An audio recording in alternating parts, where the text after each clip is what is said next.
ในคลิปนี้ก็จะมาแนะนำการนำใช้ Microsoft Excel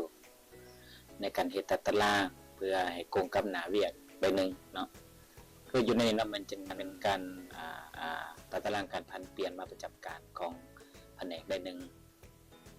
เนาะก็จะใช้ Excel ในการเฮ็ดเนาะมาเบิ่งกันเนาะเบื้องต้นเนาะเฮาก็มาเบิ่งสำหรับตัวหนังสือเนาะเฮาเขียนอยู่เนาะเฮาเขียนอยู่ใน Excel เนาะเฮ็ดอยู่ใน Excel เนาะบ่ได้เฮ็ดอยู่ Word เนาะวิธีการเฮ็ดมาเบิ่งเฮ็ดจังได๋เนาะเฮ็ดมาเบิ่งนำกันได้เนาะเข้าไปที่เมนูไฟล์ใส่คำว่า new การสร้างเอกสารใหม่เบื้องต้นแม่นให้เปลี่ยนฟอนต์ก่อน Ctrl A แล้วก็เลือกฟอนต์เนาะฟอนต์เป็นสลัดนี่นะขนาด12ปรับเนาะลวงเอกสารเป็นลวงนอน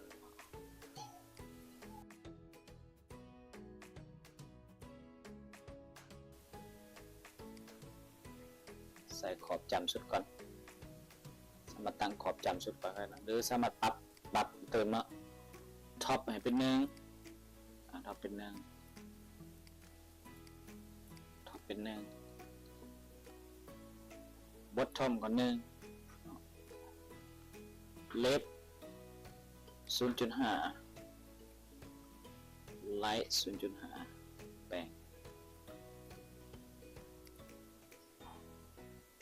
2เดี๋ยวเตะ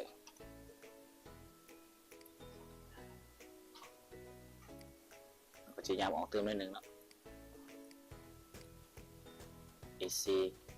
ยามได้1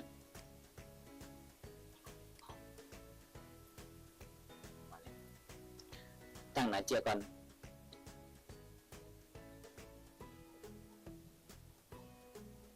บัดนี้เนาะเราจะมาอย่างมาเบิกไฟล์ข้อมูลเนาะไฟล์ข้อมูลเนาะสำหรับเอกสารไม่ว่าข้อมูลนี่เนาะข้อมูลตัวหนังสือมันสามารถเขียนลงใส่เองได้เนาะสามารถเขียนลงใส่เองได้เนาะแต่ให้สังเกตเบิ่งบอลอย่างเบิ่งบอลขีดหน้าอยู่ใน Excel เนาะขีดหน้านั่นเนาะถ้าเฮาเขียนเฮาใส่ขีดหน้าเฮาใส่ขีดหน้าโดยที่เฮาบ่ใส่เครื่องหมายขีดหยอดนี่เนาะเห็นบ่เครื่องหมายขีดหยอดอยู่ส่วนเทิงกันบ่ส่วนนี้เนาะมันจะบ่งบอกว่าเป็นใส่เครื่องหมายลบเนาะดังนั้นมันจะเฮ็ดให้เอกสาร Excel มันเคลื่อนโดยว่ามันลิงก์ไปเซลล์อื่นนั่นเฮาต้องใส่ขีดหยอดนี่ไว้เนาะต้องใส่ขีดหยอดนี่ไว้เนาะส่วนอื่นๆมีแต่เขียนเมื่อในตามปกติเนาะมีแต่เมิดเซลล์ธรรมดาเนาะให้มันอยู่ตรงกลางปรับจะให้อยู่ตรงกลางเนาะส่วนนี้เนาะบัดนี้สิพามาเฮ็ดเฉพาะตารางเนาะเฉพาะตารางเนาะคือตารางจะมีหยังลำดับรายชื่อแล้วก็วันเดือนปีเนาะวันที่ต่างๆแล้วก็จำนวนครั้งจักเทื่อ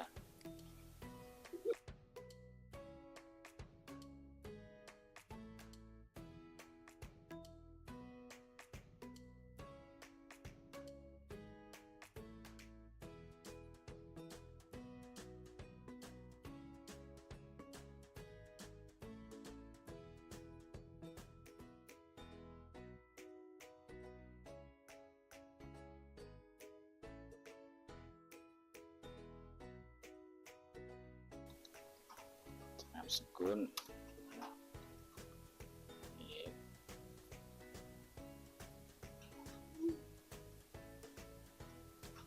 ที่1อาจจะเป็นคณะแผนกนะคณะแผนกเนาะใส่คณะแผนกท่านใส่ตารางไว้ก่อนเนาะใส่ตารางไว้เลยคุมท่าสีดึงใช่เลยเนาะแล้วก็ไปที่เมนู Home Border On Border ลักษณะนี้เนาะวันเดือนในมันเรามีจากตารางเนาะเรามี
อร์โทรเปลี่ยนฟอนต์ซะเนาะให้มันเป็นฟอนต์งามๆทำในโรมันเนาะ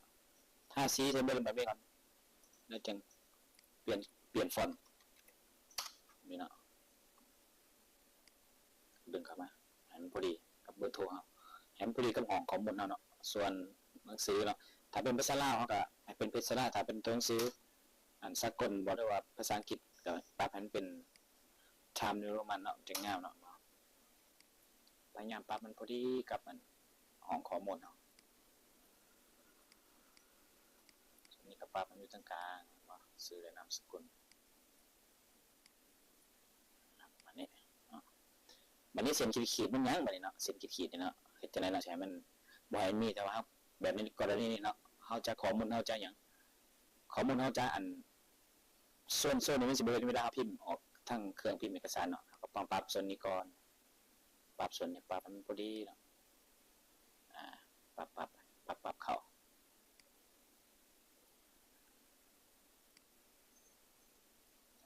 ประมาณ3นี้เนาะให้ได้ประมาณ3นี้เนาะบัดนี้ตัวอย่างบอกแต่ว่าเฮาบ่จะมาปรับอีกคันมันบ่ได้เฮามาปรับเปอร์เซ็นต์เข้ามาที่เบิ่ง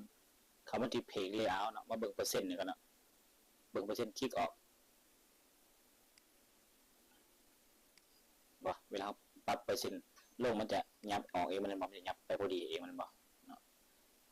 มันตัวอย่างทานคนนี้เนาะเรามาประจำการภายในนี่มาอยู่ 2-3 เทื่อมาจะเทื่อเอานับเอาเนาะลักษณะแบบนี้เนาะเอานับเอาเลยเนาะมันมาจากทางมันบอกเลยเนาะให้เราใช้สูตรเข้า C นะสูตรเข้าเนาะC O U N T สูตรเข้า A เนาะหลังจากนั้นเนี่ยหลังจากนั้นเลือกเดี๋ยวทั้งหมดห้องทุกห้องดึงมาสิเนาะจำแล้วก็อัดวงเล็บ enter อันนี้เรา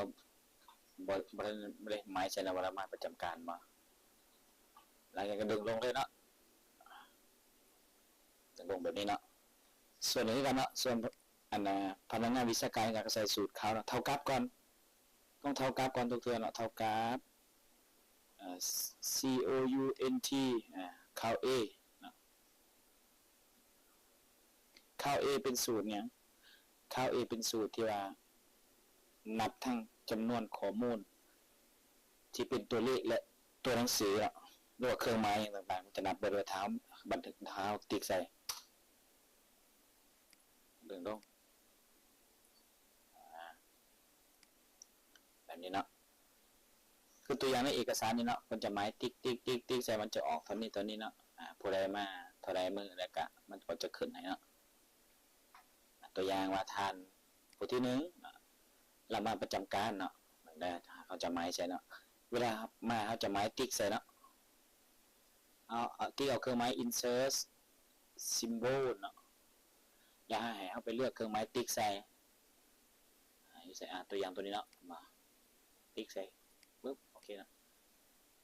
ว่ามันจะเป็น1เวลาติ๊กใส่มันจะเป็น1เนาะตัวอย่างภายในอาทิตย์เนี่ยเรามาเนาะ1 2 3 4 5นี่เรามาตัวอย่างปริมาเนาะมันจะเป็นหาเนาะอาทิตย์ต่อไปนี่เป็นภูริมาตัวอย่างเริ่มจากพวกนี้ไปเนาะ1 2 3 4 5ตัวอย่างพวกนี้ก็จะได้หาเมื่อต่อมาก็จะเป็นพวกนี้1 2 3 4 5ตัวอย่างต่อมาก็จะเป็นพวกนี้1 2 3 4 5ครับพิมพ์ใช่หรือนะพิมพ์ใช่หรือว่า